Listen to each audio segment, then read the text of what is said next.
আসসালামু আলাইকুম। আমি তানিয়া রহমান। আপনাদেরকে স্বাগতম আমার কিচেনে। আজকে আমি গরুর মাংস দিয়ে বিরিয়ানি রান্না করব। তো খেতে খুবই ভালো লাগে আর একদম সহজভাবে রান্নাটা করব। তো ১ম এ আমি এখানে ২.৫ কেজি গরুর মাংস ছোট, ছোট টুকরো করে কেটে ভালো করে ধুয়ে একটি পাত্রে নিয়ে নিলাম। এখন আমি দিয়ে দিলাম কিছু আস্ত গরম মসলা, লং, দারচিনি, এলাচ, তেজপাতা এবং কালো গোলমরিচ। তো আমি এখানে ২.৫ কেজি গরুর মাংস নিয়েছি। তো আমি ২ প্যাকেট বিরিয়ানি মসলা দিলাম। আর বাকি মাংসের জন্য আমি কিছু এক্সট্রা মসলা দেব। তো আমি এখন দিয়ে দিচ্ছি এখানে ২ প্যাকেট বিরিয়ানি মসলা দেওয়ার পরে দিয়ে দিলাম এখানে জিরার গুঁড়া, তারপর হচ্ছে ধনিয়ার গুঁড়া, সামান্য হলুদ এবং মরিচ গুঁড়া। তো আমি এখানে ভাজা জিরার গুঁড়া দেইনি, কিন্তু কাঁচা জিরার গুঁড়াটা দিয়েছি। তো এখন আমি দিয়ে দিলাম এখানে পরিমাণ মতো সয়াবিন তেল, তারপর দিয়ে দিচ্ছি এখানে পেঁয়াজ কুচি। তো দিয়ে দিলাম কয়েকটি কাঁচা মরিচ। তো এখন আমি দিয়ে দেব এখানে আমি দুধের মধ্যে আমি লেবুর রস মিশিয়ে রেখেছিলাম, সেটা টক দই ছিল না, এজন্য এটা দিয়ে দিলাম। এখন দিয়ে দিচ্ছি আদা রসুন বাটা পরিমাণ মতো।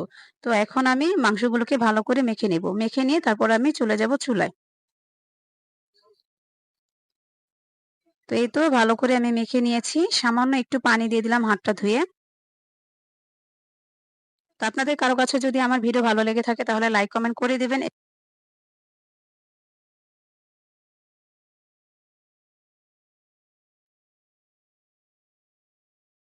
তো এই তো আমি চুলায় বসিয়ে দিলাম। তো এখন আমি রান্নাটা করে নেব।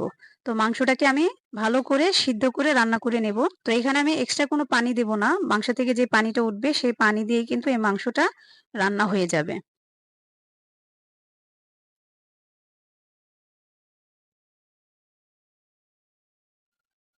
তো এখন আমি দিয়ে দিচ্ছি এখানে ২ চামচের মতো চিনি। তো চিনিটা অপশনাল, আপনারা চাইলে দিতে পারেন, আবার না চাইলে বাদও দিতে পারেন।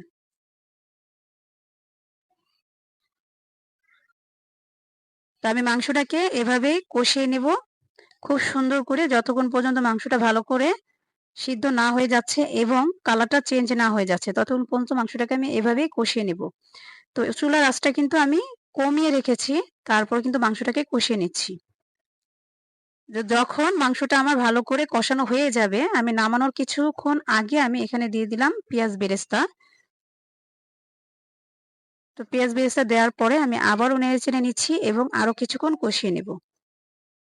তো আরো কিছুক্ষণ কষিয়ে নিলেই কিন্তু আমার মাংসটা পুরোপুরি রান্না হয়ে যাবে। তো এখানে কিন্তু আমি এক্সট্রা করে কোনো পানি দেইনি।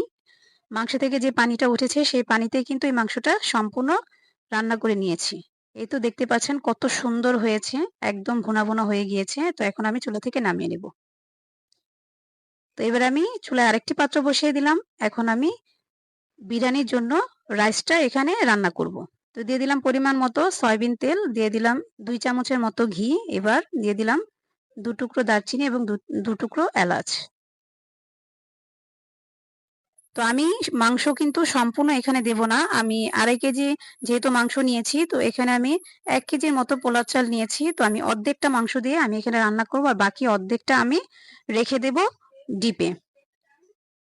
এভাবে যদি আপনারা রান্না করে রেখে দেন তাহলে যেকোনো সময় আপনারা নামিয়ে তারপরে কিন্তু এভাবে চালটাকে কষে তারপরে মাংসটা দিয়ে রান্না করে নিলেই কিন্তু বিরিয়ানি তৈরি।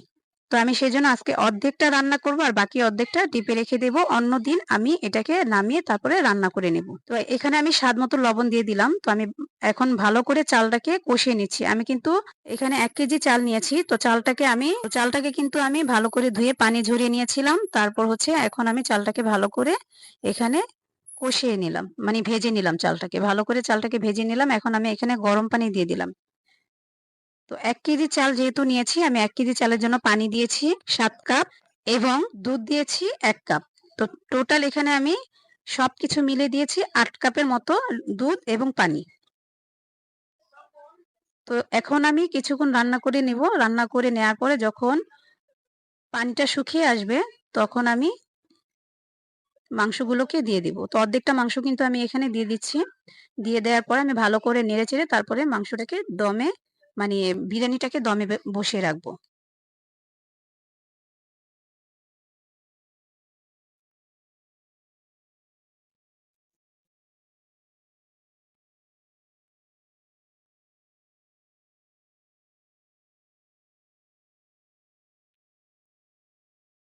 এই তো নেড়েচেড়ে নিয়েছি, দেখতে পাচ্ছেন। তো দিয়ে দিলাম কয়েকটি কাঁচামরিচ। তো এখন আমি ঢাকনা দিয়ে আবারও ঢেকে দিলাম। তো চুলা আঁচটা কিন্তু একেবারে লোতে রেখেছি। তো কিছুক্ষণ পর, পর আমি নেড়েচেড়ে দিচ্ছি।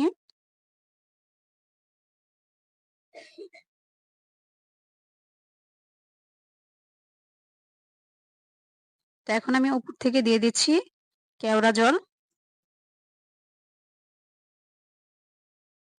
এবার আমি দিয়ে দিচ্ছি ঘি।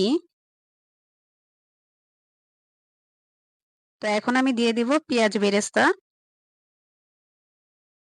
তারপর ঢাকনা দিয়ে ঢেকে আবারও দমে রেখে দিব আরো ৫-৬ মিনিটের মতো। তো এই তো ফিরে আসলাম ৫-৬ মিনিট পর। তারপর এখন ঢাকনাটা উঠিয়ে দিলাম। এখন আমি আবারও নেড়েচেড়ে নেব। এই তো আমার বিরিয়ানিটা সম্পূর্ণ রেডি হয়ে গিয়েছে।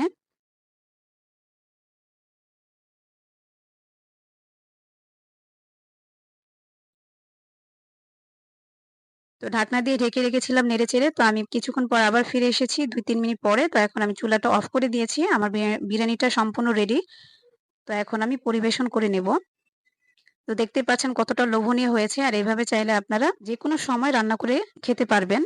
দেখতে পাচ্ছেন কতটা লোভনীয় হয়েছে। তো সবাই ভালো থাকবেন, সুস্থ থাকবেন। আজকের মতো বিদায় নিচ্ছি। আল্লাহ হাফেজ। আসসালামু আলাইকুম।